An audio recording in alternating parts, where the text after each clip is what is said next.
Hey Dragon Slayers, today's video is about Dr. Fung's 7 to 14 day fasting protocol. Don't forget to like and subscribe because it really helps the channel out. Let's get started. So this fasting protocol calls for fasting 7 to 14 days consecutively.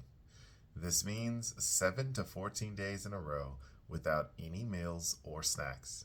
You are only allowed fasting fluids during the fasting period. In the Intensive Dietary Management Program, they typically use this protocol for severe diabetes or morbidly obese patients. In cases where control of diabetes and/or obesity is more urgent, they often suggest starting therapy with this protocol, then transitioning into a 42-hour fasting protocol. This protocol is also useful when hitting plateaus in weight loss and after periods of weight regain, such as the holidays and vacations, such as a cruise. And knowing that you are following this protocol after a period of celebration can let you enjoy it without guilt. This is a very intensive regimen and should only be attempted with the supervision of your physician. If you are taking medications, some of them will need to be adjusted prior to beginning the fast.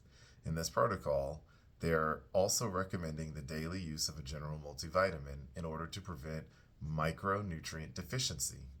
Your physician may also want to monitor your blood work throughout the fast. Remember, hunger does not progress. Day 2 is typically the hardest day on this regimen. Studies of the hunger hormone ghrelin show that it peaks on day 2 of extended fasting and thereafter declines. Typically, each day gets easier. Most people remark after 7 days that they feel they could have kept this fasting up forever. Because of the risk of refeeding syndrome, they do not often extend the fasting period past 14 days.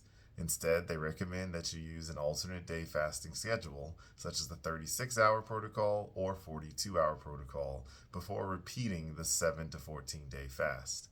They recommend that you undertake 7-day fast no more than once a month and 14-day fast no more than once every 6 weeks.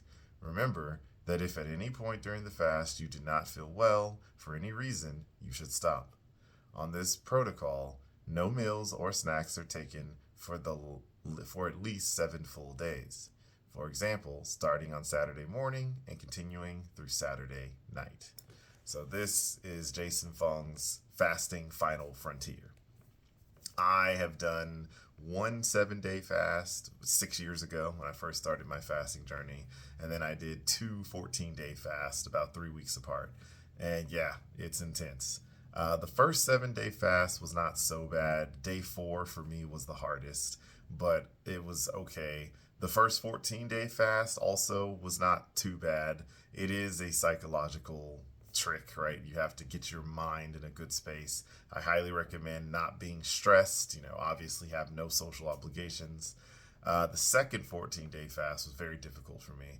Around day 7 or day 11 was when I just felt pretty awful, but I realized that I cannot drink stevia during a fast. I had a Zevia, which is a stevia sweetened soda.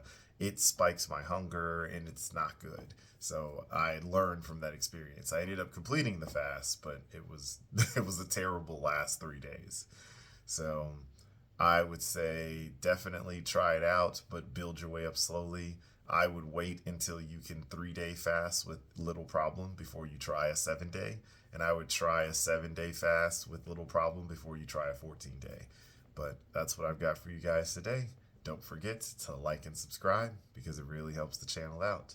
And remember, guys, that together, you and I will slay the dreaded diabetes dragon.